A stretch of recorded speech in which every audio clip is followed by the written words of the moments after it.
अला सय्यदिना व नबिय्यिना व शफ़ीअ ज़ुनूबिना व तबीब नुफूसिना अल्लज़ी इस्मुहु फ़िस्समाइ बिअहमदा व फ़िल अर्ज़ीना बिअबिल क़ासिम मुस्तफ़ा मुहम्मद। अल्लाहुम्मा सल्लि अला मुहम्मद व आलि मुहम्मद व अला वसिय्यिही व बदीरिही व वारिस इल्मिही इल्मिल अव्वलीन वल आखिरीन यासूबुद्दीन अमीरुल मुमिनीन ज़ौज फ़ातिमत ज़हरा वालिदुल हसनी वल हुसैन सय्यदुल औसिया अली इब्न अबी तालिब अलैहिस्सलाम। अल्लाहुम्मा सल्लि अला मुहम्मदिन व आलि मुहम्मद व अला आलिहि त्तय्यबीन अत्ताहिरीन अल-मासूमीन अल-मुंतखबीन अल-मुंतजबीन अल्लज़ीना अज़हबल्लाहु अन्हुमुर रिज्सा व तह्हरहुम तत्हीरा। अल्लाहुम्मा सल्लि अला मुहम्मदिन व आलि मुहम्मद ला सियमा अला बक़ियतिल्लाहिल अअज़म रूही व अरवाहुल आलमीन लितुराबि मक़दमिहिल फ़िदा अज्जलल्लाहु तआला फ़रजहु शरीफ व सहलल्लाहु तआला मख़रजहु शरीफ व लअनतुल्लाहि अला अअदाइहिम अजमईन मिन यौमिना हाज़ा इला क़ियामि यौमिद्दीन। अम्मा बअदु फ़क़द क़ालल इमाम हुसैन इब्न अली अलैहिस्सलातु वस्सलाम इन्ना अहलु बैतिन नुबुव्वा व मअदिनुर रिसाला व मुख्तलफुल मलाइका व महबतुर रहमा बिना फ़तहल्लाह व बिना यख़्तिम सदक़ल्लाहुल अलीयुल अज़ीम। मोहतरम नाज़रीन और नाज़िरात, आप तमाम नाज़रीन और नाज़िरात और सामीन और सामियात की खिदमत में अस्सलामु अलैकुम व रहमतुल्लाहि व बरकातुहू। तमाम हज़रात से गुजारिश है अपनी ज़ुबानों को मुअत्तर कीजिए और अपने घरों को मुनव्वर कीजिए और अपने कामों में और अपनी मजालिस में खैर व बरकत के नुज़ूल के लिए और अपनी गुनाहों की मग़फ़िरत और बख्शिश के लिए एक मरतबा सब हज़रात मिलकर बावाज़ बुलंद सलावत बर मुहम्मद व अहले बैत मुहम्मद अल्लाहुम्मा सल्लि अला मुहम्मद व आलि मुहम्मद। एक दुआया जुमला है।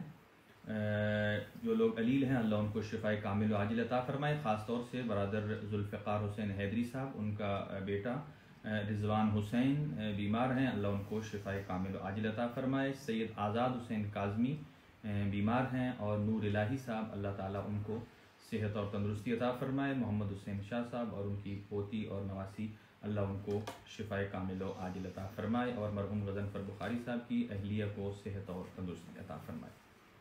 नाज़रीन मोहतरम, आज अशर मुहर्रमुल हराम के इस तीसरी नशिस्त के हवाले से आपसे मुखातब हूँ और हमारा जो सिलसिला गुफ्तगू है वो जारी और सारी है। इस हवाले से इमामत और विलायत को हमने इस वाक़या करबला के ज़िमन में देखेंगे कि ये मारकाए करबला जो है, ये मारकाए करबला हमें क्या दर्स देता है और मकासद करबला क्या हैं।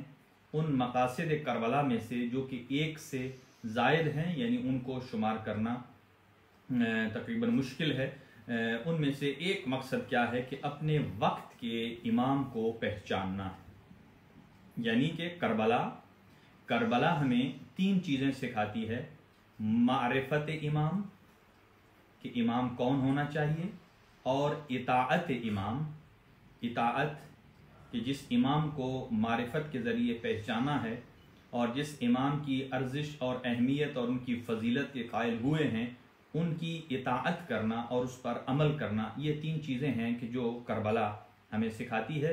लेकिन आज हमारी इस गुफ्तगू में जैसा कि आप मरबूत हैं गुज़श्ता गुफ्तगू से, मेरी कोशिश होगी मैं जुमलों की रिपीटेशन कम करूं ताकि मैं कम वक्त में ज़्यादा मतालिब आप हज़रात की खिदमत में गोशगुजार कर सकूं। और स्पेशली हमारे जो नौजवान हैं जो इस तारीख़ी हक़ाइक़ से आगाही चाहते हैं कि करबला एक कैसा मार्का है, करबला से किस तरह दर्स लिया जाता है और करबला किस तरह हमें दर्स देती है और मकसद करबला को हम किस तरह हासिल करें और फिर अपने वजूद पर उसे लागू करें।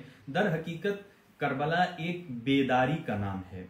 शायर ने बहुत खूबसूरत एक जुमला कहा और वो जुमला ये है कि हर कौम को बेदार तो हो लेने दो, हर कौम को बेदार तो हो लेने दो, या यह है कि हर कौम पुकारेगी हमारे हैं हुसैन, इंसान को बेदार तो हो लेने दो।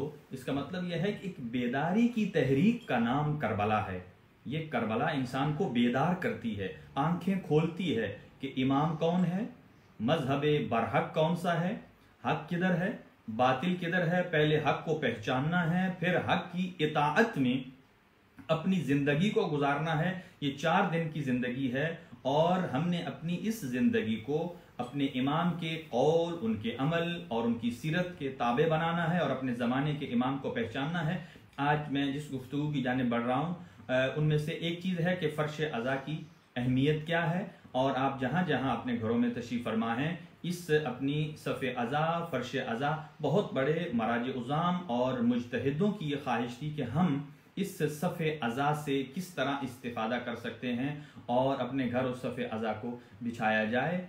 और यही आगा बुरोजर्दी, खुद आगा बुरोजर्दी जो कि मुअस्सिस हैं हौज़ा इल्मिया क़ुम के, उनकी एक दफ़ा नजफ़ अशरफ में थे और उनकी बीनाई कमज़ोर हुई और उन्होंने इन्हीं शाइरुल्लाह से इस्तिफ़ादा करते हुए जब एक तबर्रुक का एहतमाम किया और इसको खाके शिफा को तबर्रुक के तौर पर अपनी आंखों के साथ लगाया तो खुदावंद आलम ने उनकी बीनाई उनको वापस लौटा दी। इमाम मोहम्मद बाक़िर अलैहिस्सलाम ने स्पेशली वसीयत की है अपने बेटे इमाम जाफ़र सादिक अलैहिस्सलाम को, और आपको ये वसीयत की है कि ये 2 थैलियां मैं आपको दिए जा रहा हूं।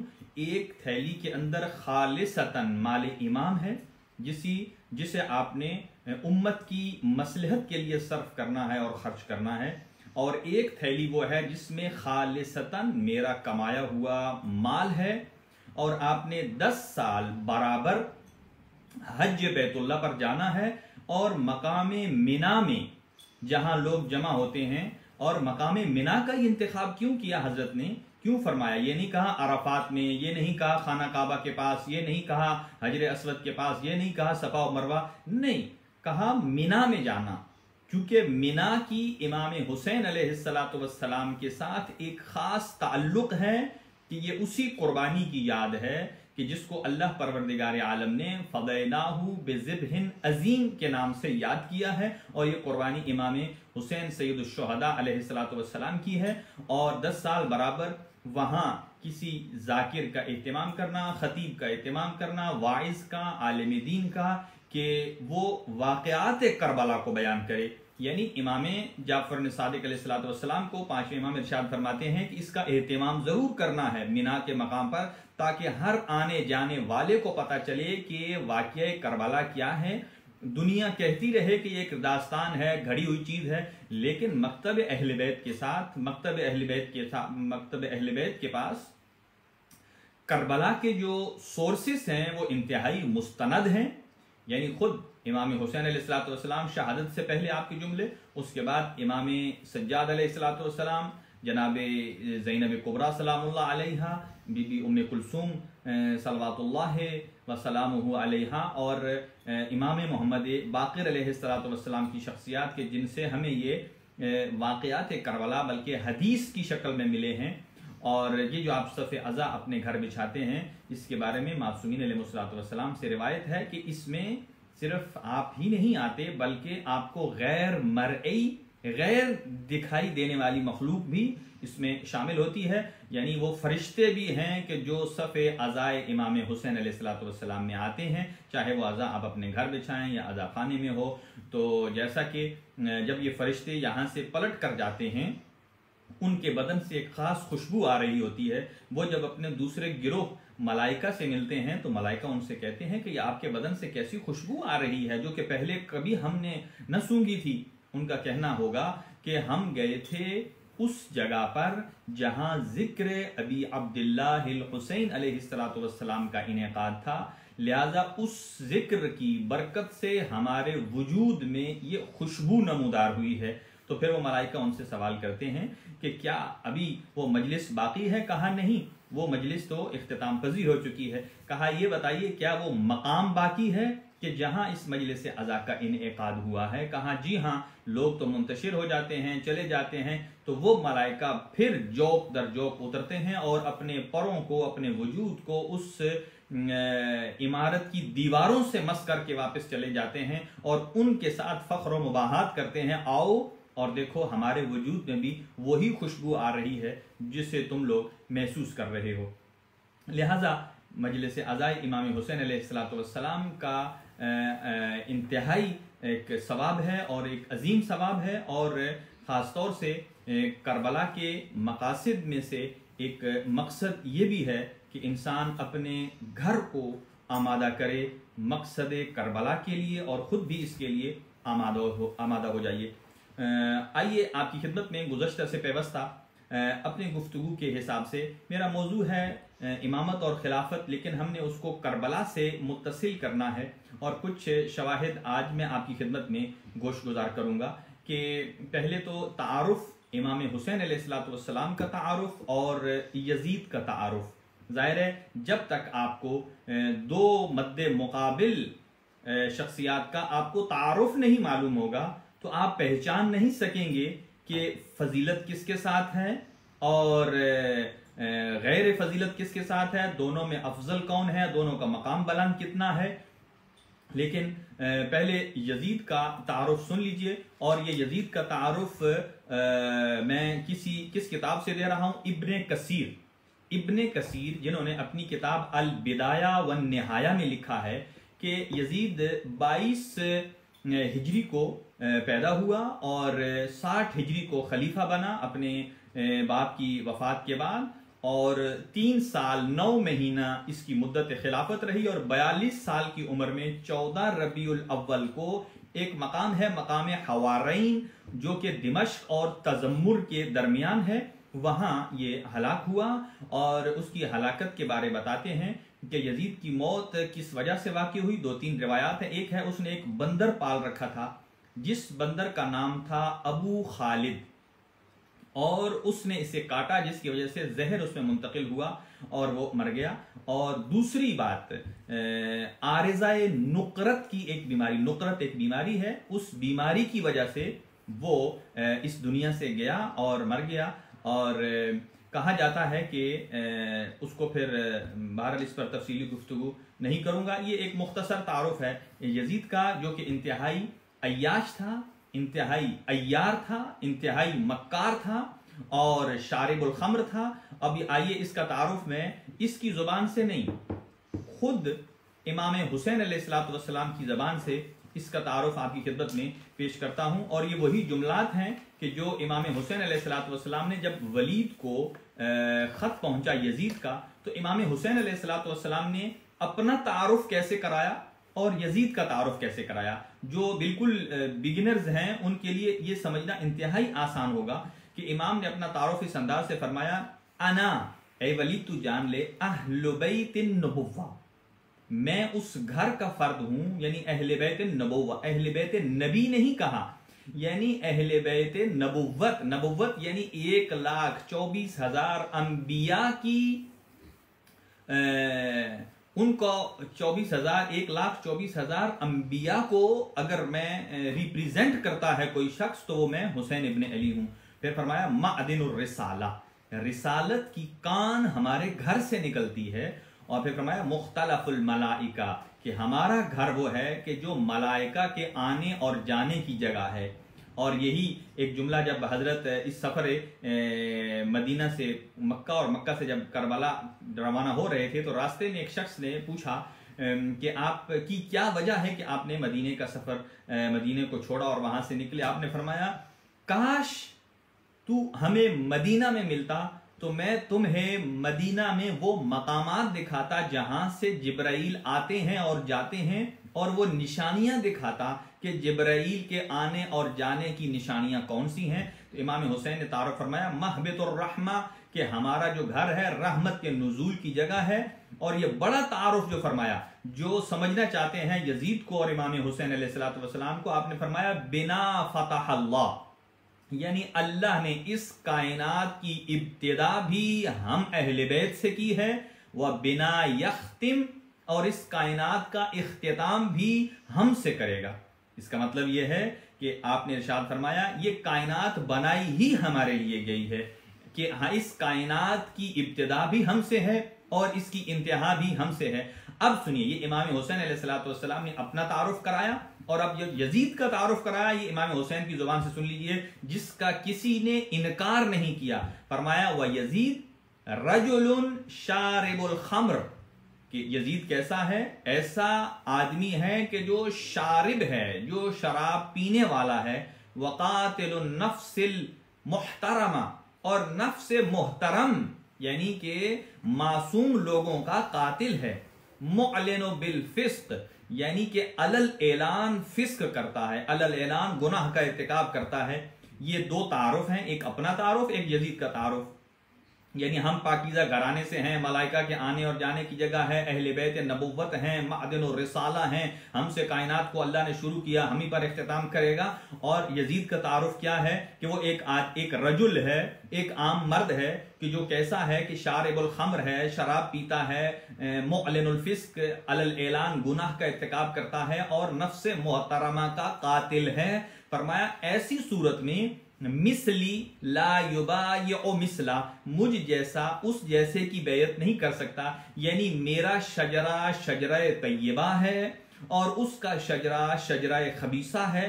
ये मुमकिन नहीं है कि एक शजरा तैयबा का फर्द शजरा खबीसा के उस फर्द की बैअत कर ले। जैसा कि कुरान हकीम इरशाद फरमाता है, अलम तरा कैफ ज़रबल्लाहु मसलन कलिमतन तय्यबतन कशजरतिन तय्यबतिन अस्लुहा साबितुन व फरउहा फिस समा।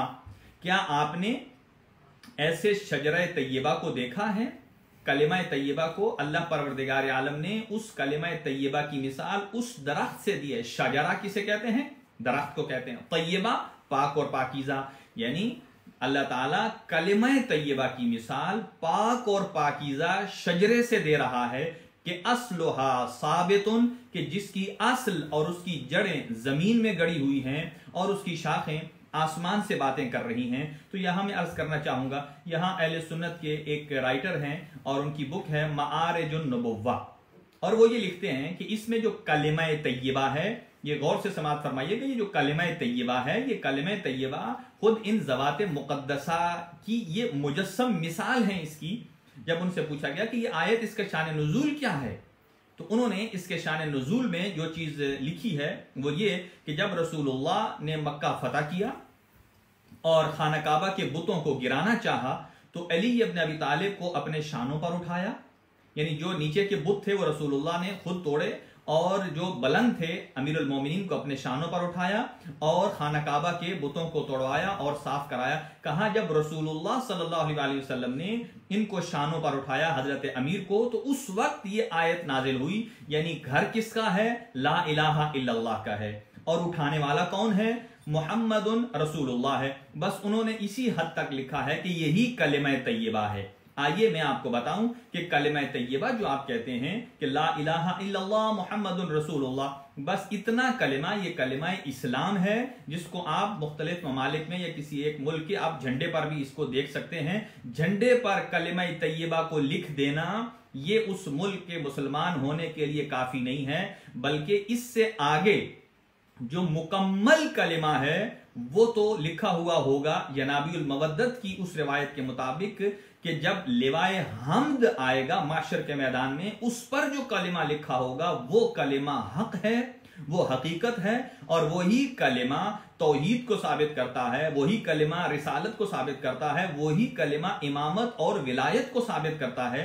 लिहाजा अल्लामा मोइनुद्दीन वाइज काशी ने ये लिखा है कि कलिमा तैयबा की जो मिसाल है शजर तैयबा से दी जा रही है, वो शजरा क्या है, वो ये दो शजरे हैं, यानी एक रसूलुल्लाह सल्लल्लाहु अलैहि वसल्लम की जात है और एक अली मुर्तज़ा है, यानी रसूलुल्लाह ने अली मुर्तज़ा को उठाया हुआ है। तो मैं उनको ये मशवरा दूंगा कि आपने कलिमा तैयबा में ला इलाहा इल्लल्लाह मुहम्मदुन रसूलुल्लाह तक क्यों सुकूत कर लिया है, बल्कि आप कलिमा तैयबा कहना चाहते हैं तो मुकम्मल आगे बढ़िए। और वो क्या है कि घर किसका है, ला इलाहा इल्लल्लाह का है, और उठाने वाला कौन है, मुहम्मदुन रसूलुल्लाह सल्लल्लाहु अलैहि वसल्लम। और ये कंप्लीट कर दीजिए कि जिसको अपने शानों पर उठाया है वो कौन है, अलीयुन वलीउल्लाह, और वही वसीयो रसूलिल्लाहि व खलीफतुहु बिला फस्ल, वही अली हैं कि जो खलीफतुहु बिला फस्ल हैं। अब ये कलिमा खलीफतुहु बिला फस्ल चाहे किसी को पसंद आए किसी को ना आए, किसी के लिए ये गाली बन जाए, किसी के लिए मकाम अमन और मकाम सलामती बन जाए, किसी के लिए दुनिया और आखिरत की निजात का जरिया बन जाए, ये आप खुद आप पर छोड़ता हूं मैं। लिहाजा कई अफराद ये कहते हैं कि ये हर रोज जो तशय्यो आजान में कहते हैं कि अशहदु अन्न अमीर अल-मुमिनीन व इमाम अल-मुत्तकीन अलीयन वलीउल्लाह खली वसी रसूलुल्लाह व खलीफतुहु बिला फस्ल, बिला फस्ल, उन्होंने कहा कि बिला फस्ल एक किस्म की गाली है, लेकिन नहीं, अगर कहा जाए तो आप जो आजान में कहते हैं अस्सलातु खैरुम मिनन नौम, कि नमाज नींद से बेहतर है, नमाज नींद से बेहतर है, नमाज नींद से बेहतर है, तो क्या नमाज सिर्फ नींद ही से बेहतर है? नमाज चलने से बेहतर नहीं है, खाने से बेहतर नहीं है, एक दूसरे से बात करने से बेहतर नहीं है? नहीं, ये जुमला दुरुस्त नहीं है। लिहाजा ये जो कलिमा तैयबा है, फिर आ जाइए जो तारुफ है, कलिमा तैयबा को शजर तैयबा से मिसाल दी है, और ये शजर तैयबा रसूलुल्लाह सल्लल्लाहु अलैहि वसल्लम का शजर तैयबा है। और इसके मुकाबिल में कुरान मजीद कहता है कि एक और है जो शजर खबीसा है। शजर तैयबा किसके मुताल्लिक है, वो इमाम हसन मुज्तबा अलैहिस्सलातु वस्सलाम ने इरशाद फरमाया। आप इरशाद फरमाते हैं नहनु मिनश शजरतित तैयबतिल मुबारका, कि मैं और हम अहले बैत, हमारा ताल्लुक उस शजरे से है जो शजर तैयबा है, और उसकी असल रसूलुल्लाह सल्लल्लाहु अलैहि वसल्लम है, और उसकी फर अली इब्न अबी तालिब अलैहिस्सलातु वस्सलाम हैं, और उसकी शाखें उनके फर्जंदान गिरामी हैं, उनकी औलाद है, उनकी अमजाद है। लिहाजा ये शजरा तैयबा है। तो इमाम हुसैन अलैहिस्सलातु वस्सलाम ने पहले अपना तारुफ कराया और फिर यजीद का तारुफ कराया, और उसके बाद आपने इरशाद फरमाया मिसली ला युबायो मिसला, कि मुझ जैसा फर्द कि जिसका सिलसिला इंतहाई तैयब है, इंतहाई ताहिर है, जो हजरत आदम अलैहिस्सलाम से लेकर जनाब खातम तक, और जनाब खातम से लेकर महदी दौरान इमाम ज़मान अजलल्लाहु तआला फरजहु शरीफ तक किताब अल-कशाफ के मुताबिक ये इतना तैयब और इतना ताहिर है कि इन्होंने गैर खुदा के सामने कभी किसी के सामने सर नहीं झुकाया। लिहाजा मुझ जैसा हुसैन, उस जैसे यजीद कि जिसकी तारीफ अभी आपने सुनी है कि ये उसका मकाम है, तो कभी भी बैयत नहीं कर सकता। फिर आपने वलीद को जो जुमला इरशाद फरमाया वलाकिन नुस्बिहु व तुस्बिहून, कि कल हम भी देख लेंगे आप भी देख लेना, व तंजुरो नंजुरो व तंजुरून, कि कल हम भी देख लेंगे तुम भी देख लोगे। क्या कि अय्युना अहक्कु बिल खिलाफति वल बैअति, ये कल यानी वाक़या कल से मुराद ये नहीं है कि कल का दिन, मुराद कल जिसे हम कहते हैं मुस्तकबिल में आपको खुद पता चल जाएगा वाक़या करबला के नतीजे की शक्ल में कि खिलाफत किसका हक था और बैअत किसका हक था। अब यहां थोड़ी सी तहकीकी गुफ्तगू है, मैं आप हजरात के गोश गुजार करना चाहता हूं, समाअत फरमाइएगा खास तौर से, कि ये जो यजीद ने खिलाफत संभालते ही तीन शख्सियात के बारे कहा सख्ती से इनसे बैयत लो। एक हुसैन इब्न अली अलैहिस्सलातु वस्सलाम, अब्दुल्ला इब्न उमर यानी खलीफा दोम का बेटा, और एक है खलीफा अव्वल का बेटा अब्दुर्रहमान इब्न अबी बकर, और दोनों के बारे का इनसे जल्दी बैयत ले लेना। अब यहां जब ये पैगाम पहुंचा वलीद के पास, और वलीद ने ये इमाम हुसैन अलैहिस्सलातु वस्सलाम को बताया, और लेकिन जब इमाम उसके पास गए, कल यहां तक हमने अपनी गुफ्तगू को रोका, जब इमाम हुसैन वलीद के दरबार में गए, वो एहतराम के लिए नहीं खड़ा हुआ। और अगर कोई कमजोर दिल आदमी होता, वो कहता कि ये दोनों वलीद हो या मरवान हो, ये मेरे एहतराम के लिए खड़े नहीं हुए, इसका मतलब यह है कि दोनों एक जगह जमा हो गए हैं और इनकी ताकत मजबूत हो जाएगी, हम कमजोर हो जाएंगे। लेकिन नहीं, ना हुसैन इब्ने अली घबराए हैं और ना ही हिचकिचाए हैं, बल्कि आपने फरमाया कोई मसला नहीं है, तुम अगर मेरे एहतराम में खड़े नहीं हुए तो न हो, यह तो हदीस से रसूल की तस्दीक हो रही है। आपने इरशाद फरमाया कि ये जो भी मासूम के एहतराम में, मासूम की इज्जत में खड़ा ना हो, इसका मतलब यह है कि उसके नसब में कोई शुबहा है, वो मजहूलुन नसब है, यानी उसमें कहीं ना कहीं कोई शुक्म है, कहीं ना कहीं कोई खराबी है। उसकी एक मिसाल कि जब रसूलुल्लाह सल्लल्लाहु अलैहि वसल्लम के पास एक शख्स आया और उसके दो बेटे, एक बेटा सफेद रंग का था और दूसरा स्याह रंग का था। कहने लगा, या रसूल अल्लाह, ये मेरा एक जो बेटा है, ये जो अभी पैदा हुआ है स्याह रंग का, ये मेरा बेटा नहीं है, लेकिन मेरी जौजा कहती है कि ये तेरा ही बेटा है, वो कस्में उठाती है। अब सुनिएगा, लेकिन इमाम रसूलुल्लाह सल्लल्लाहु अलैहि वसल्लम ने कहा कि ये दोनों बेटे तुम्हारे हैं। कहा मेयार क्या है, सुनिएगा। कहा इन अपने दोनों बच्चों को यहां बैठाओ, अभी दोनों शहजादों को बुलाया, हसनैन शरीफैन को, कहा इन दोनों के दरमियान से गुजरो। जब शहजादों को कहा इन दोनों बच्चों के दरमियान से गुजरो, जब शहजादे गुजरे तो वो दोनों बच्चे एहतराम में खड़े हो गए।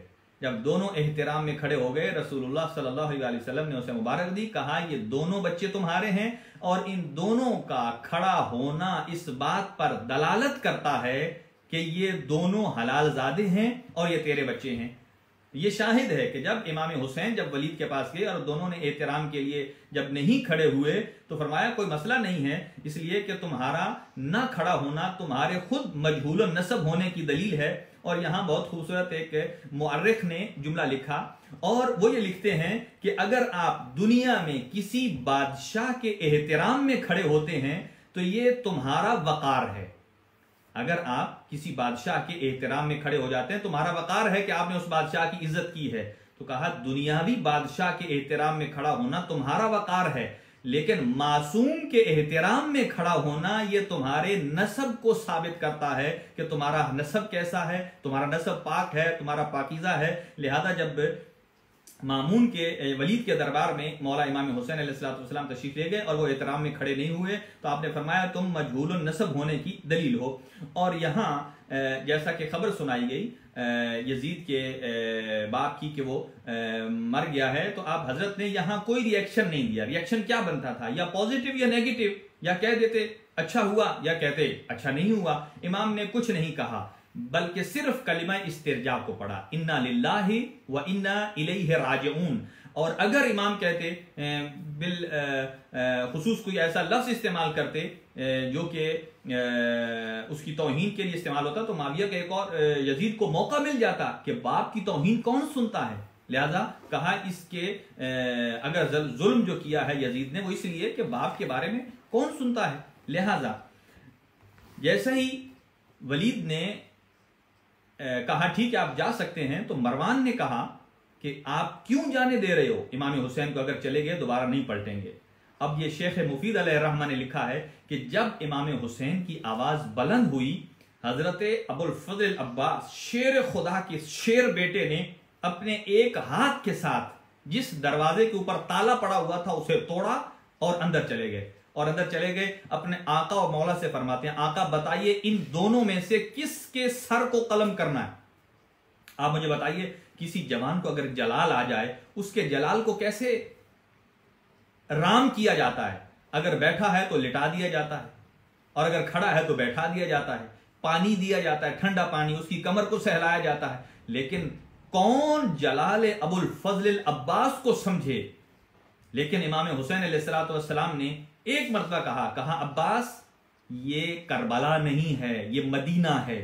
बस ये लफ्ज कहने थे कि अबुल फजल अब्बास ने अपनी तलवार को नियाम में रखा और जमाने भर को बता दिया कि अबुल फजल अब्बास की जो शजाअत है, अब्बास जज्बाती नहीं है बल्कि अब्बास अपने जज्बात को अपने इमाम हुसैन इब्न अली के ताबे रख के अपने जज्बात को इस्तेमाल करता है। यानी अबुल फजल अब्बास की शजाअत इसी में है कि मेरे आका और मौला जो कहें हमें वो कबूल है। लिहाजा ये जब वहां दरबार में गए और वो 3 शख्सियात में से एक हुसैन इब्न अली थे, वहां से जब पलटे, अब थोड़ा सा 5-7 मिनट के लिए एक सुन लीजिए तबसरा अब्दुल्ला इब्न उमर से मुतल्लिक। अब्दुल्ला इब्न उमर जो कि खलीफा दोवम का बेटा है, कि जब इमाम हुसैन मदीना से हिजरत करके मक्का आए और मक्का आए तो अब्दुल्ला इब्न उमर भी यहाँ मुस्तहबी उम्रे की खातिर और कुछ जाती मामलात की वजह से यहाँ मौजूद था। और जब इमाम दाखिल हुए मक्का में और ये मक्का को छोड़ रहा था और इमाम को मिलने के लिए आया, इमाम की खिदमत में दस्तबोसी की और आकर 4-5 बातें कही जो आपको मैं सुनवाना चाहता हूं। पहली बात ये कही कि ए फर्जंद रसूल, मैं देख रहा हूं कि आपकी जान खतरे में है, आप यजीद की बैअत कर लीजिए, उससे सुलह कर लीजिए और आपकी जान बच जाएगी और एक मुसलमानों का एक गिरोह जो आपके साथ होगा, वो जो कुर्बानी की भीड़ चढ़ेगा वो बच जाएगा। ये एक बात। और दूसरी कहा कि यजीद सब ने यजीद की बैअत कर ली है और उसके पास दिरहम और दीनार हैं, वो उसके सहारे सबको खरीद लेगा। और तीसरी बात कही कि मैंने हदीस रसूल सल्लल्लाहु अलैहि वसल्लम सुनी है कि हुसैन इब्न अली का रास्ता वही रास्ता है जो कुरान का रास्ता है, और जिसने हुसैन इब्न अली की नुसरत से अपने हाथ को खींच लिया, खुदावंद आलम उसको जलील और खार कर देगा और वो रुस्वा हो जाएगा। और आखिरी बात कहा कि मेरा जाती मशवरा यह है कि आप भी यजीद की बैयत कर लीजिए और आप अपनी जिंदगी आजादी से जी लीजिए। अब इमाम हुसैन अलैहिस्सलाम ने इसको जवाब दिया।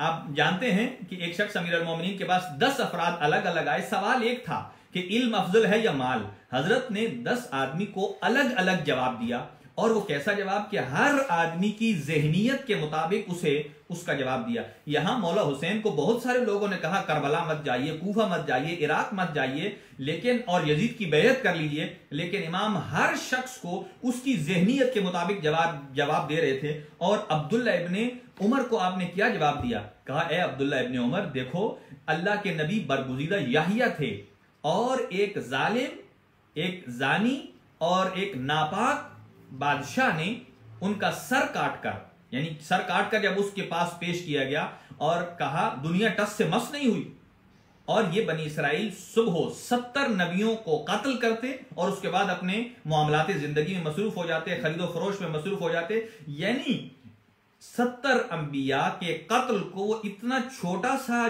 जुर्म भी नहीं समझते थे जिसकी वजह से इंसान को कलक हो, जिसकी वजह से इंसान परेशानी में मुब्तला हो, कुछ सोचने पर मजबूर हो जाए। ये बातें क्या थी? बता रहे थे कि तू भी उन्हीं में से एक है कि अगर इमाम मासूम कत्ल होता चला जाए तेरे कान पर जू नहीं दींगेगी। और फिर कहा कि ए अब्दुल्ला, खुदा से डरो और मेरी मदद को आओ। और शेख सदूक अलैहिर्रहमत ने यहां ये गौर से सुनिएगा जुमला, अब्दुल्ला इब्ने उमर जिसके बारे में यजीद ने खत लिखा, इसको भी खत्म कर दो, उड़ा दो अगर बैयत ना करे तो, अगरचे बाद में से यजीद की बैयत कर ली। सुनिएगा यही जुमला है। और इमाम हुसैन को जब देखा कि मौला मेरी बात नहीं मान रहे, तो शेख मुफीद अलैहिर्रहमत ने लिखा, और ये आप फरमाते हैं कि जब अब्दुल्ला इब्ने उमर ने देखा मेरी दाल नहीं गल रही और आका मेरी बात को तवज्जो नहीं दे रहे, तो कहा ठीक है, मैं आपसे रुखसत हो रहा हूं, आप मुझे इजाजत दीजिए, मैं चला जाऊं।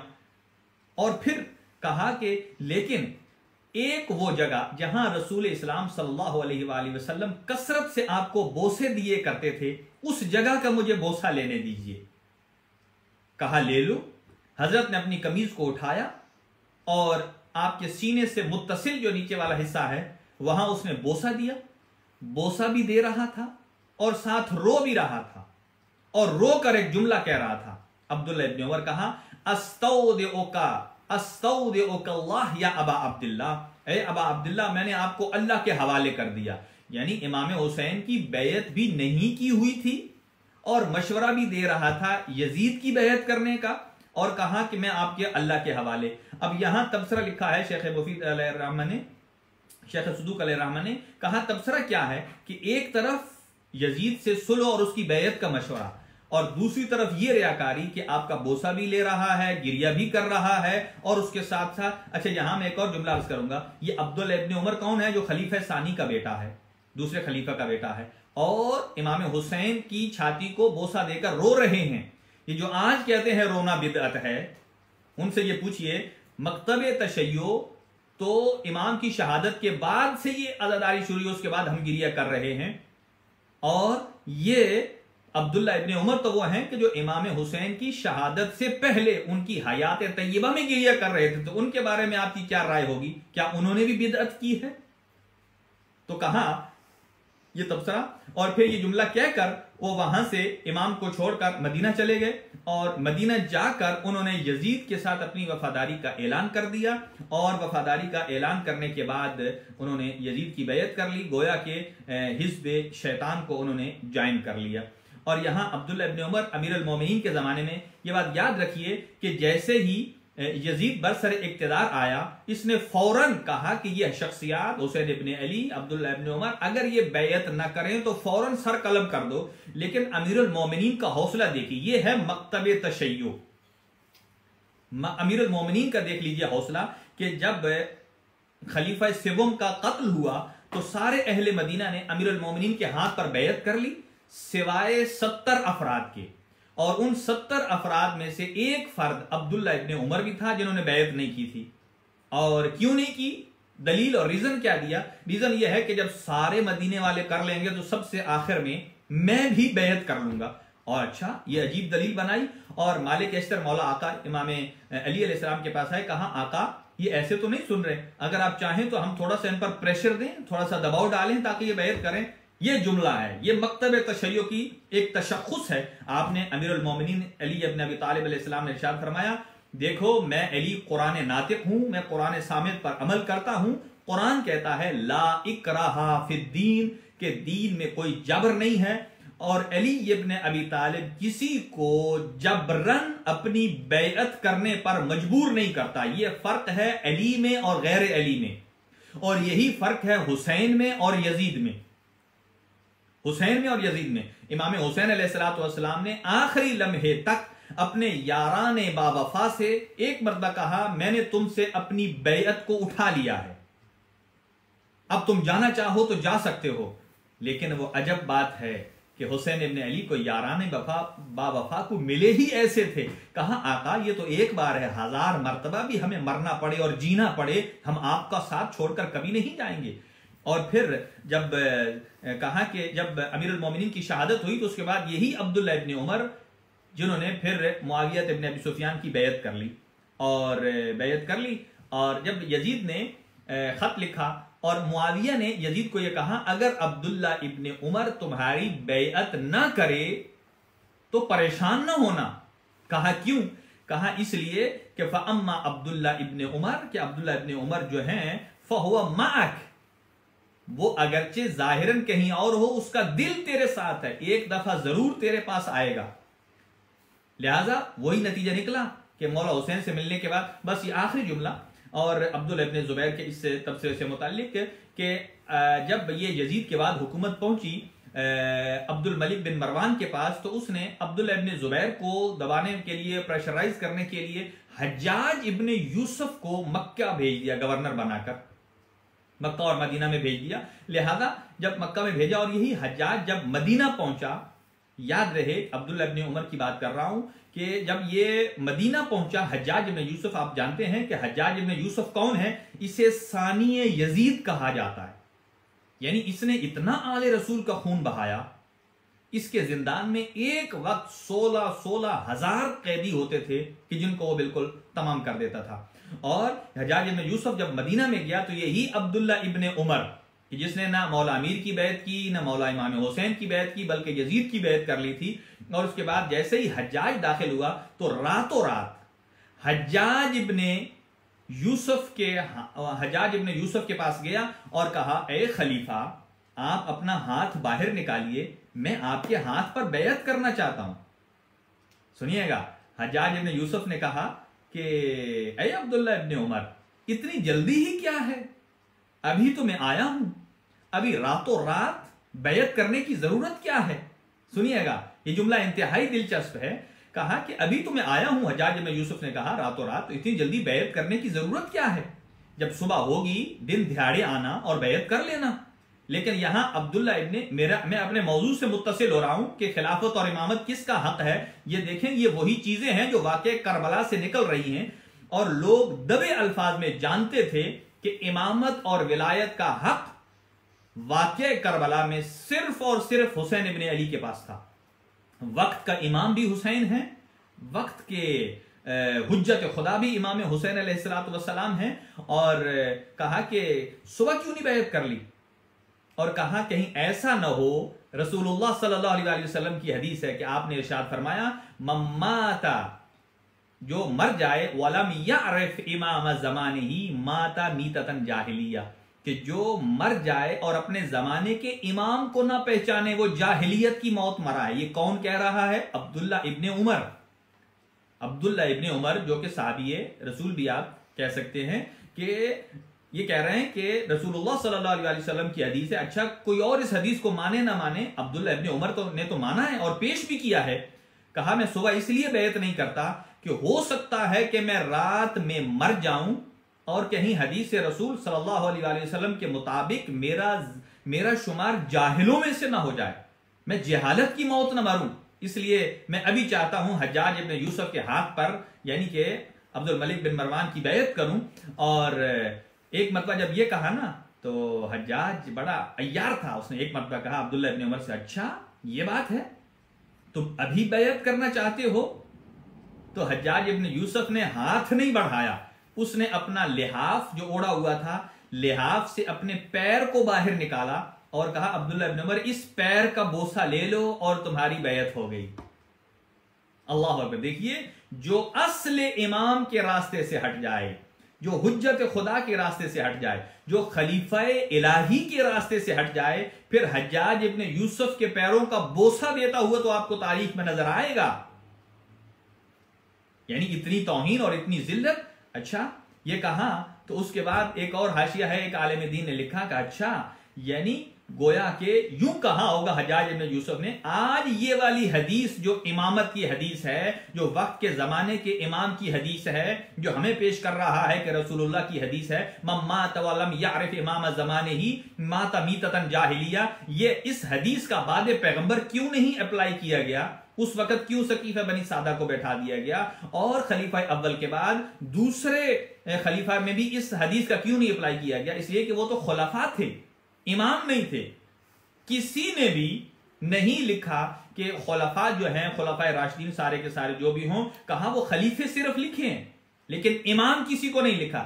इमाम सिर्फ और सिर्फ अली इब्न अबी तालिब अलैहिस्सलातु वस्सलाम की जात के लिए लिखा जाता है। तो कहा ये याद क्यों नहीं रहा तुम्हें? और फिर हज्जाज ने कहा ये जो हदीस मुझे सुना रहा है कि कहीं ऐसा ना हो मैं रात को मर जाऊं और जहालत की मौत मरूं, तो हजरत अमीरुल मोमिनीन, यानी ये तो मैं कह रहा हूं, कहा अली और हुसैन इब्ने अली के जमाने में तुम्हें ये हदीस भूल क्यों गई थी? अल्लाह अकबर, बड़ा खूबसूरत जुमला है। कहा कि ये हदीस तुम्हें उस वक्त भूल क्यों गई थी और आज याद क्यों आ गई? ये है वो किरदार। और बाद में फिर उन्होंने यजीद के हाथ पर बैयत कर ली और उधर चले गए और इमाम हुसैन अलैहिस्सलातु वस्सलाम को छोड़ दिया। ये उन किरदारों में से एक किरदार है। लीजिए, अभी कुछ टाइम इंतहाई तेजी से पास हो रहा है। एक तारुफ का एक तसलसल है जो मैं आपकी खिदमत में बयान करना चाहता हूं, और एक कुछ शुबहात का इजाला भी था, और वो शुबहात इंशाअल्लाह कल आपकी खिदमत में रखेंगे। और सबसे बड़ा जो एविडेंस है, सबसे बड़ा एविडेंस हक्कानियत हुसैन इब्न अली अलैहिस्सलातु वस्सलाम पर और बुतलान यजीद और बुतलान हुकूमत यजीद पर है। सबसे बड़ा एविडेंस कौन सा है? खुद उसका अपना बेटा, यानी खुद यजीद के अपने बेटे की स्टेटमेंट सुनिए। और अगर आप चाहते हैं तो आप देख लीजिए, आप गूगल अरबी में जाइए और वहां आप गूगल करें अरबी में खुतबा मुआविया इब्न यजीद, यानी जो यजीद का बेटा है मुआविया, उसका खुतबा आप देख लीजिए, और उसमें आपको ये 4-5 सेंटेंस का ये खुतबा है जो आपको मिल जाएगा। और मैं आपको उसके चंद इक्तिबास पढ़कर सुना देता हूं। और ये वो एविडेंस है कि जो, लेकिन अफसोस मुझे होता है कि ये मुआविया इब्न यजीद कौन सा बेटा है? ये बिला फसल बेटा है यजीद का। फौरन उसके बाद उसका बेटा है, कोई फासला नहीं है, पोता नहीं है, पड़पोता नहीं है, सगा बेटा है। उसकी स्टेटमेंट, और 1400 साल के बाद आज मुफ्ती मुनीबुर रहमान जो यजीद का दिफा कर रहा है, दोनों में फर्क देखिए। यानी बिला फसल बेटे की स्टेटमेंट क्या है? वो अपने बाप के खिलाफ एविडेंस दे रहा है और एफआईआर कटवा रहा है एक हवाले से, और 1400 साल के बाद मुफ्ती मुनीबुर रहमान ये न जाने क्यों यजीद को डिफेंड करने चला जा रहा है। अच्छा, अब सुनिए कि क्या जुमला कहा यजीद ने। जैसे ही यजीद मरा, हलाक हुआ, उसके बाद उसका बेटा मुआविया मिंबर पर आया हुकूमत संभालने के लिए। लोगों ने कहा कि उठो, आओ, यानी हुजरे से निकाला, कहा आओ और मिंबर पर बैठो, अपने बाप की बादशाहत संभालो। और इसने एक जुमला कहा और कहा वक़द क़तला इतरत रसूलिल्लाह, वक़द क़तला अबी इतरत रसूलिल्लाह। ये किसके जुमले हैं? फिर मैं अर्ज कर रहा हूं, ये मुआविया इब्न यजीद के जुमले हैं। कहा मैं उस नशिस्त पर कैसे बैठूं कि मेरे बाप ने, यानी क़तला अबी, मेरे बाप यजीद इब्न मुआविया ने क़तला इतरत रसूलिल्लाह, रसूलुल्लाह की इतरत को कत्ल किया। यहां जो आज लोग कहते हैं कि यजीद ने डायरेक्ट तो कत्ल नहीं किया, उसने उबैदुल्लाह इब्न ज़ियाद से करवाया है और शिमर ने किया है, और ये यजीद पर बात लाने नहीं देते। ये उसका अपना बेटा कह रहा है कि मेरे बाप ने इतरत रसूल को कत्ल किया। और जो अरबी से आशना है उसने कद कतला का लफ्ज इस्तेमाल किया है, ये नहीं कहा कद अक्तला। अक्तला अगर लफ्ज होता इसका मतलब यह था कि यजीद ने इतरत रसूल को कत्ल करवाया है किसी के जरिए से, लेकिन कहा नहीं मेरे बाप ने कत्ल किया, एक बात। और दूसरा अबा हल खमरा, कि मेरे बाप ने शराब को जायज करार दिया, मुबाह करार दिया, कि शराब पीना खलीफा इस्लामी के लिए वो जायज है, दुरुस्त है, पी सकता है। लिहाजा आज जितने अफराद, अगर कोई मकतब अहले बैत से वाबस्ता है तो हैफ है, अफसोस है कि वो शराब के साथ मरबूत रहता हो और उधर से दावा भी करता हो कि मैं इमाम हुसैन अलैहिस्सलाम को मानने वाला हूं। ये दो बातें जुड़ती नहीं हैं, आजादारी सैयदुश शुहदा और शराब, दो बातें। इसलिए एक आजादार वो होता है कि वो उन तमाम चीजों को, तमाम सिफात को छोड़ दे कि जो यजीद जिनको अपनाता था। अबाहल खमरा, शराब को जायज करार दिया। और वह हरबल काबा, मुआविया कहता है, मुआविया इब्न यजीद, कि मेरे बाप ने काबा के ऊपर आग लगाई। अब अंदाजा लगाइए, ये जुमला इंतहाई आसान है।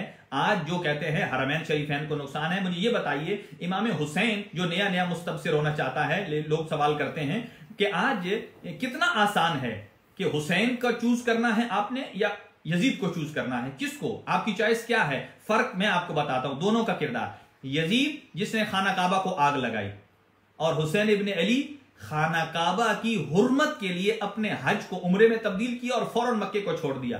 कहा मेरे लिए ज्यादा सजावार यह है कि मैं हुदूद मक्का से निकल जाऊं और भले वहां मैं कत्ल कर दिया जाऊं। अब इन दोनों में से देख लीजिए कि कौन है कि जो काबे का पामाल कर रहा है और काबे का पास कर रहा है।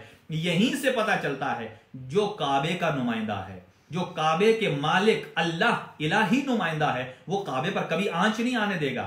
लेकिन जो लोगों का नुमाइंदा है उसे क्या गरज, वो चाहे तो 1700 सहाबा को मरवा दे, चाहे तो 1000 सहाबियात के साथ उनकी इस्मत दरी करवा दे, चाहे तो मस्जिद नबवी में घोड़े बंधवा दे। आप याद रखेंगे कि 3 दिन यजीद ने जब मदीना तो रसूल गया, 3 दिन में मदीना तो रसूल में आजान नहीं हुई मस्जिद नबवी में। और फिर उसका बेटा क्या कहता है, लम अजुक का हलावतल खिलाफा, मैंने अपने बाप की खिलाफत में कोई एक काम भी अच्छा नहीं देखा। ये कौन कहता है? ये यजीद का अपना बेटा कह रहा है मैंने अपने बाप की 3 साल 9 महीने की हुकूमत में एक काम भी अच्छा नहीं देखा। लिहाजा मैं अपने बाप की इस हुकूमत को, खिलाफत को जूती की नोक पे रखता हूं, जूती की ठोकर पे रखता हूं कि जिस हुकूमत के लिए, जिस खिलाफत के लिए आले रसूल का खून बहाया जाए, वो हुकूमत ना हुकूमत इलाहिया हो सकती है, वो ना खिलाफत इलाहिया हो सकती है, ना वो इमाम है, ना वो हुज्जत है। इसका मतलब यह है मुआविया इब्न यजीद समझ गया कि खिलाफत और इमामत मेरे बाप का हक नहीं था, खिलाफत और इमामत हुसैन इब्ने अली का हक था। और फिर जब दूसरा जुमला कहा, लोग खामोशी से सुन रहे थे, कहा मैं अपने बाप की हुकूमत और इसके तख्त को नहीं संभालता हूं, रईनन बेजुनूबिही, कहीं ऐसा ना हो अपने बाप के गुनाहों की वजह से मुझे खमियाजा भुगतना पड़े, मुझे खमियाजा भुगतना पड़े। लिहाजा ये कहकर वो मिंबर रसूल से वो ये कहकर अपने बाप की वो जो तख्त था उससे उतरा और उतरकर एक कमरे में चला गया, अपने आप को बंद कमरे में महबूस कर लिया और रोता रहा रोता रहा रोता रहा। और पता चला चंद दिनों के बाद रोते रोते इस जहान से चला गया। बस ये एक छोटी सी स्टेटमेंट है जिसको मैं आगे तबसरा इंशाल्लाह कल करेंगे इसके ऊपर, कि यजीद का अपना बेटा जो बिला फसल है वो कहता है मेरा बाप शारिबुल खम्र है, मेरे बाप ने इतरत रसूल को कत्ल किया, बेनफ्स नफीस खुद कत्ल किया, मेरे बाप ने बहन और भाई का निकाह जायज करार दिया, मेरे बाप ने खाना काबा पर हमला किया, मेरे बाप ने शराब को जायज करार दिया और मेरे बाप की हुकूमत में कोई अच्छा काम नहीं था और मैं उसके गुनाहों का बोझ नहीं उठा सकता हूं, उसे अपनी जूती की नोक पे रखता हूं। लिहाजा ये एविडेंस काफी है यजीद की हुकूमत के बुतलान के लिए और यजीद के ऊपर से रज़ियल्लाह का लक़ब हटाने के लिए ये काफी है। बल्कि ये तमाम की तमाम एक FIR है, स्टेटमेंट है जो कि खुद यजीद से मुताल्लिक है। बस आज की मेरी गुफ्तगू तमाम है और इसी के साथ रब्ते मसाइब दूंगा, और वो ये है कि नाज़रीन मोहतरम, अज़ादारान मज़लूम करबला, क्योंकि दिल चाहता है कि मसाइब को काफ़ी डिटेल से पढ़ा जाए। आप जानते हैं कि यजीद के ज़माने में जब यजीद ने बैयत का तकाजा किया इमाम हुसैन अलैहिस्सलातु वस्सलाम से, कल इंशाअल्लाह इस बैयत पर हम तफसीली गुफ्तगू करेंगे कि बैयत क्या है और बगावत क्या है। बगावत हुसैन इब्ने अली ने नहीं की, और जब दिल खून के आंसू रोता है कि जब मक्तल की आप किताबें पढ़ते हैं, कूफा के लोगों को, शाम के लोगों को महरूम रखा गया और उनको मख्फी रखी गई शहादत इमाम हुसैन। यही कहा जाता था एक बागी है नकल कुफ्र कुफ्र नबाशद कि जिसने यजीद की हुकूमत के खिलाफ क़याम किया है और यजीद की हुकूमत ने उसके साथ जंग की है, उनको शहीद कर दिया और उनके अहले बैत को असीर कर लिया। खून के आंसू दिल रोता है अज़ादारों कि हुसैन बागी नहीं है। बैयत में और बगावत में बड़ा फर्क है। बगावत वो करता है जो अकड़ जाए, और लेकिन हुसैन इब्ने अली, जब वलीद का पैगाम आया, हुसैन इब्ने अली दरबार में खुद गए, कहा मैं कर्रार का बेटा हूं, मैं बागी का बेटा नहीं हूं, फर्रार का बेटा नहीं हूं कि मैं भाग जाऊं, मैं तमाम मामलात को खुद देखूंगा, आऊंगा, मैं किसी से डरता नहीं हूं। लिहाजा वो गए। बस अज़ादारों, ये वो इमाम हुसैन अलैहिस्सलातु वस्सलाम का वो जमाना कि जब आपने मदीना को छोड़ा। ये सफर एक सहाबी है छठे इमाम का, उसका नाम है, मैं माजरत चाहूंगा अगर थोड़े दकीके ऊपर हो गए, इसलिए कि हमारे एक सिस्टम में कल भी थोड़ी वाईफाई पर प्रॉब्लम आ गई थी। अभी कोशिश होगी कि मैं दिल जमी के साथ यानी 10-15 मिनट मुसीबत आपके सामने पेश कर सकूं।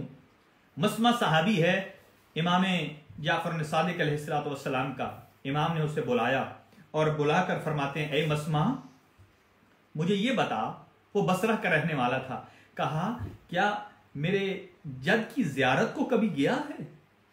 कहने लगा, आका मैं वाहिद शिया हूं बसरा में, आपको चाहने वाला, और अगर मैं जियारत को जाऊं लोगों को मालूम हो जाएगा कि ये शियाए जाफर सादिक अलैहिस्सलातु वस्सलाम है, मुझे अजियत देंगे।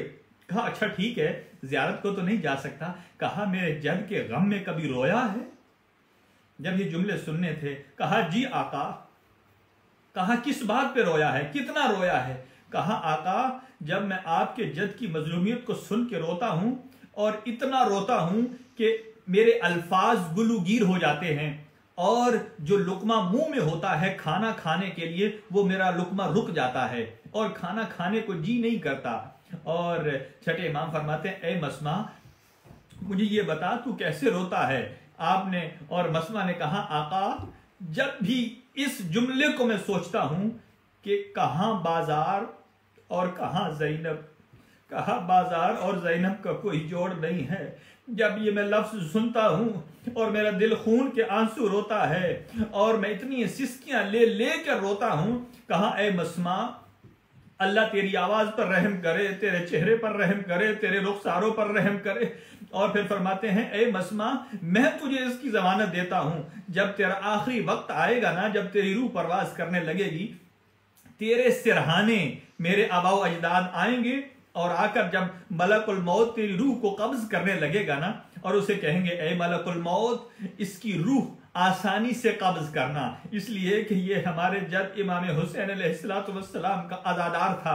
और दूसरा कि जिब्राइल ऐसा बरखुद करेगा तेरे साथ इज़राइल कि जैसे एक माँ अपने शीरखार बच्चे के साथ करती है। लेकिन अज़ादारो, क्या अर्ज करूं आपकी खिदमत में, आज 2 मुहर्रम है, यानी शब 3 है, और दर हकीकत इमाम मज़लूम करबला का ये काफिला पहुंच गया है मदीना में। लेकिन अभी तक मेरा जी भरा नहीं है कि मज़लूम करबला की रुखसत कैसे हुई है। आप एक मरतबा मदीना से रुखसत होते हैं, उसके अलग मसाइब हैं, और एक मरतबा जब आप मक्का से आपने हज के उम्रे को, हज के एहराम को उम्रे में तब्दील किया, फिर जब मक्का से आप कूफा की जाने बढ़े हैं, वो दूसरी रुखसत है। आइए मैं दोनों का थोड़ा थोड़ा हिस्सा पढ़ के आपकी रफ़े ज़ामत करता हूं। और जब मदीना से निकलने लगे ना, और एक अजीब वाकया था कि जब मदीना से निकलने लगे, पूरे मदीने की फजा सोगवार है, हर आदमी अपने सर पे हाथ रख के मातम कर रहा है, हाय वाह हुसैना, आज रसूलुल्लाह का बेटा मदीना छोड़ रहा है। अज़ादारों, आप भी सारे परदेश में रहते हैं, आप जब अपने वतन में जाते हैं ना, अपने वतन और अपनी मिट्टी की कितनी मोहब्बत होती है। इसीलिए कहा जाता है हुब्बुल वतन मिनल ईमान। आप जब अपने वतन से वापस पलटते हैं, अगरचे आपके अहलो अयाल नहीं होते आपके साथ, तन्हा होते हैं, फिर जहां तक आपका जी लगता है आप पलट पलट कर अपने वतन की सरजमीन देखते रहते हैं। हालांकि आपका लम्हा बलम्हा घर वालों से इर्तिबात होता है, आप बड़े आराम से अपने सफर को तय करते हैं, लेकिन पलट पलट कर देखते रहते हैं। लेकिन वो गलियां, जिन गलियों में रसूलुल्लाह हुसैन को उठाकर मदीने की गलियों में चलते थे, न जाने हुसैन ने वो मदीना कैसे छोड़ा। जिन गलियों में अपने बाबा के साथ चलते थे, न जाने वो कैसे छोड़ा। एक मर्तबा जब मज़लूम करबला ने कहा ए अब्बास, एक लिस्ट बनाओ, और कि कल किस किस को जाना है, मर्दों की लिस्ट बनाई, कहा मस्तूरात की लिस्ट बनाइए। और जैसे ही मस्तूरात के नाम लिखवाते गए ना मज़लूम करबला, और जैसे नाम आया ना उम्मे लैला, अब्बास लिखते गए, रबाब अब्बास लिखते गए, उम्मे कुलसूम अब्बास लिखते गए, रुकैया लिखते गए। लेकिन एक मर्तबा जब नाम आया ना अली की बेटी आलिमा गैर मुअल्लमा का, और एक मर्तबा अब्बास ने रुक कर पूछा, आका ये शहजादियां भी जाएंगी? कहा जी हाँ। जब ये कहा तो अब्बास ने अपने जज्बात को काबू में किया, कहा ठीक है आका, जैसे आपका हुक्म है। जब लिखा और कहा कि कल जब एक मर्तबा जब काफिला तैयार होगा और एक इस लिस्ट के मुताबिक से, इस फहरिस्त के मुताबिक से बीबियों को सवार कराते आना। अब्दुल्ला इब्ने सनान कूफी की रिवायत है, वो कहता है मैं मक्का से मदीना यानी कूफा वालों का खत लेकर मदीना गया मौला आका के पास, और वहां से जवाब मुझे मिला, और मैंने देखा कि ये पूरा शहर सोगवार क्यों है। तो किसी ने बताया कि आज मजलूम करबला मदीना छोड़ रहा है। मैंने कहा मैं इस वाक़े को अपने हाल से देख कर जाऊंगा, अपनी आंखों से देख कर जाऊंगा। कहता है कि मैंने देखा एक खूबसूरत नौजवान है, महल्ले बनी हाशिम की गली को दोनों तरफ से बंद कर दिया गया, और एक नौजवान है जो आवाज लगाता है और उस मस्तूर का नाम लेता है, फिर उस मस्तूर का वारिस उसे वहां से ले जाकर बाहर लाता है, और ये एक नौजवान है जो नाका को बैठाता है, उन्हें सवार कराता है, करा के फिर आगे भेज देता है। एक मर्तबा कोई 18 साल का नौजवान आया, मैंने कहा ये कौन है? इसके साथ मस्तूर, कहा इसकी वालिदा उम्मे लैला है। कहा फिर दूसरा नौजवान 13 साल का, कहा इसकी माँ बेवा उम्मे फरवा है। कहा उसके बाद एक खातून देखी जिसके हाथ में 20 दिन का बच्चा था। कहा ये कौन है? कहा ये रबाब है, इसको अपने आका व मौला से इतनी मोहब्बत है, अभी 20 दिन का असगर है और इसे साथ ला रही हैं। लेकिन कहा कि वो नौजवान खूबसूरत जो कमर बनी हाशिम था, और वो जो बुजुर्ग शख्सियत है मजलूम करबला, वो एक मसनद पर बैठे हुए थे। लेकिन अब्दुल्ला इब्न सनान कूफी का अजीब जुमला है, वो कहता है कि एक मर्तबा मैंने देखा कि एक बीबी चंद बीबियों के झुरमट में आई और मैंने पूछा ये कौन है? कहा ये आलिमा गैर मुअल्लमा अली की बेटी ज़ैनब कुबरा है। कहा जब उस बीबी का निकलना था तो इधर से उस मजलूम करबला ने अपनी नशिस्त को छोड़ा, अब्बास ने अपने सानू को तय किया और अली अकबर ने एक बाजू से थामा, कासिम ने रकाब को थामा और एक मरतबा जब सवार कराने लगी और अली की बेटी ने कहा भैया जरा रुक जाइए, आज मुझे आप नहीं अब्बास नहीं, आज मुझे वो सवार कराए जिसने 11 मुहर्रम को बेपलाने ऊंटों पर हाथों में रसन बस्ता पसे गर्दन हाथ बंधे होंगे वो सवार कराए। कहा आ मेरा सज्जाद जिसकी गर्दन में तोक होंगे, हाथों में हथकड़ियां, पैरों में बेड़ियां होंगी, आओ और आज अपनी मां को सवार कराओ। लेकिन अज़ादारों, जब ये काफिला सवार हुआ, ये काफिला आमादा हुआ और इसके बाद 3 शाबान को आका मक्का पहुंचे और जब दोबारा मोहम्मद हनफिया ने कहा आका यहां कुछ मुलाकातें हैं, इंशाअल्लाह उनको कल अर्ज करेंगे। जब यहां से निकलने लगे मोहम्मद हनफिया ने कहा आका आपने तो कहा था मैं इराक के बारे में सोचूंगा, लेकिन आपने तो रख्ते सफर बांध लिया। कहा ए मोहम्मद इब्न हनफिया, मुझे रसूलुल्लाह ने कहा है कि जल्दी करो, जितना जल्द हो सके इराक को चलो। और एक मरतबा कहा अगर आप जाना चाहते हैं तो आप किसी और तरफ चले जाइए, यमन चले जाइए। तो फरमाया नहीं, इन्नल्लाह शाअ अन यरानी कतीला। अज़ादारों, ये शुहूद की मंजिल है। लोग कहते हैं ना कि इमाम हुसैन अलैहिस्सलाम जो जा रहे थे आपको मालूम नहीं था, आपको मालूम था मेरी मक्तल कहां है, मेरे साथ कितने शहीद होने वाले हैं। एक मर्तबा कहा इन्नल्लाह शाअ अन यरानी कतीला, कहा ये नहीं कहा कि अल्लाह मुझे कत्ल करवाना चाहता है, कहा अल्लाह मुझे कत्ल होता देखना चाहता है। ये मकाम शुहूद है। इमाम हुसैन बवक्त शहादत उस मंजिल पर हैं कि वो अपने खालिक से बिल्कुल मुत्तसिल हैं, यानी राजो नियाज में हैं, अपने खालिक के जिक्र में डूबे हुए हैं। और फिर कहा आका अगर आप जाना चाहते हैं तो आप इन शहजादियों को न लेकर जाइए।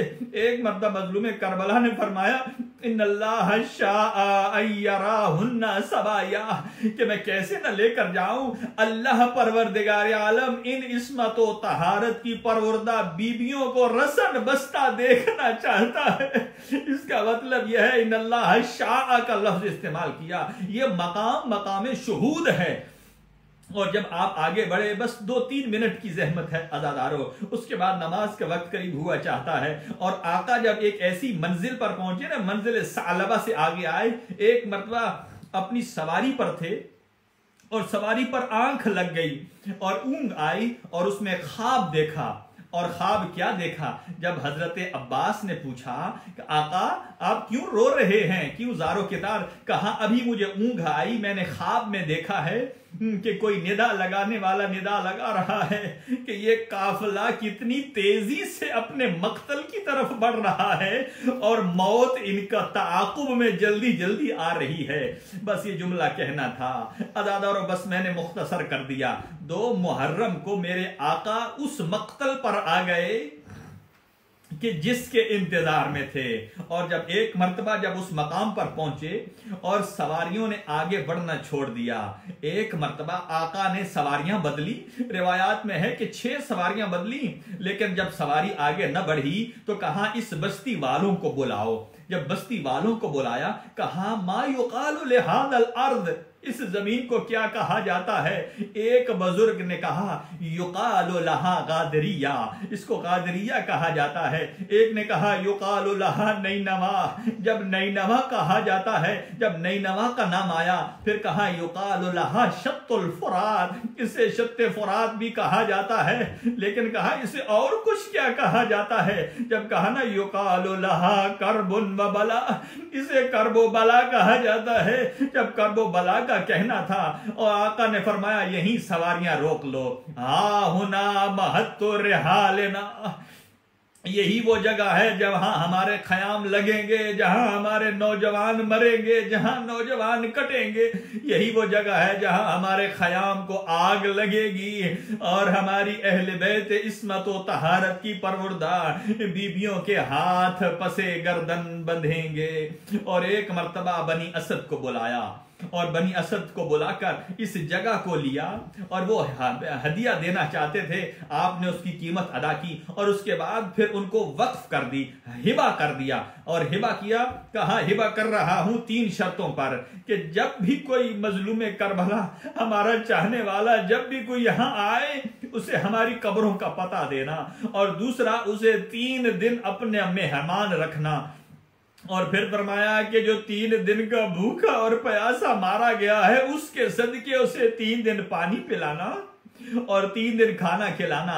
और यही रस्म आज भी है। और वो रस्म क्या है कि जब शाम गरीबा होती है तो बनी असद के लोग और मर्द और खवातीन और बच्चे हाथों में बेलचा लिए हुए आते हैं और करबला की तरफ आकर वो निशान देते हैं कि मजलूम करबला ने हमें वसीयत की थी कि हमारी कब्रों को दफन कर देना। अला लअनतुल्लाहि अलल कौमिज़ ज़ालिमीन वसयअलमुल लज़ीना ज़लमू अय्य मुनक़लिबिन यन्क़लिबून। परवरदिगार बेहक़ मोहम्मद व अहले बैत मोहम्मद इस कलील सी इबादत को अपनी बारगाह में शरफ़ कबूलियत अता फरमा। जितने मोमिनीन और मोमिनात हमारे साथ जुड़े हुए हैं परवरदिगार इनकी मुश्किलों को आसान फरमा। जो मरीज़ हैं उनको शिफ़ाए कामिल व आजिल अता फरमा। ख़ास तौर से बच्चा रिजवान हुसैन हैं उनको शिफ़ाए कामिल आजिल अता फरमा। और एक सैयद आज़ाद काज़मी साहब हैं, अल्लाह उनको शिफ़ाए कामिल व आजिल अता फरमाए। और जितने भी मोमिनीन इस वक्त अज़ादारी सैयद शुहदा के लिए अपने घरों में भी अज़ा खाना सजाए हुए हैं, खुदावंद आलम उनकी तौफ़ीक़ात में इजाफ़ा फरमाए। और परवरदिगार आलम इस कोरोना वायरस को जल्द अज जल्द ख़त्म फरमाए, तमाम फरमाए और हमारी मुश्किलें आसान फरमाए। और परवरदिगार इस अज़ादारी सैयद शुहदा को दिन दुगनी रात चौगनी तरक्की अता फरमा। परवरदिगार हक़ व बातिल को समझने की तौफ़ीक़ अता फरमा। परवरदिगार बिहक़ मोहम्मद व अहले बैत मोहम्मद उम्मत मुस्लिमा में इत्तेहाद और यगानिगत कायम फरमा।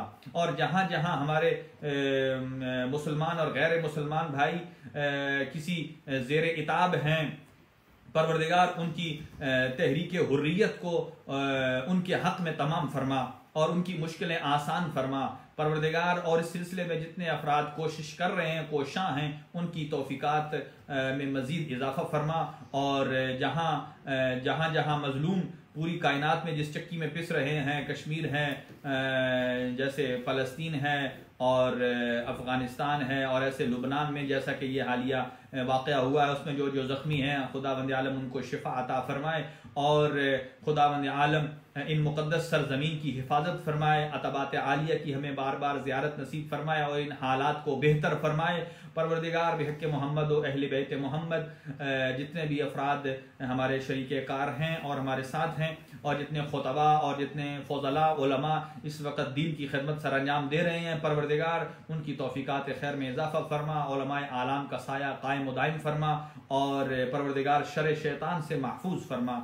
और एक ऐलान है जनाब जुल्फ़िकार अली मूसा साहब की तरफ से कि bank details, bank account change हुआ है और आप जब अपना मोड है वो उसे चेंज कर सकते हैं, यानी दूसरे जो नया अकाउंट है उसमें आप अपनी रकूम ट्रांसफ़र कर सकते हैं और बल्कि उसी ही में करें, आप पहले में ना करें।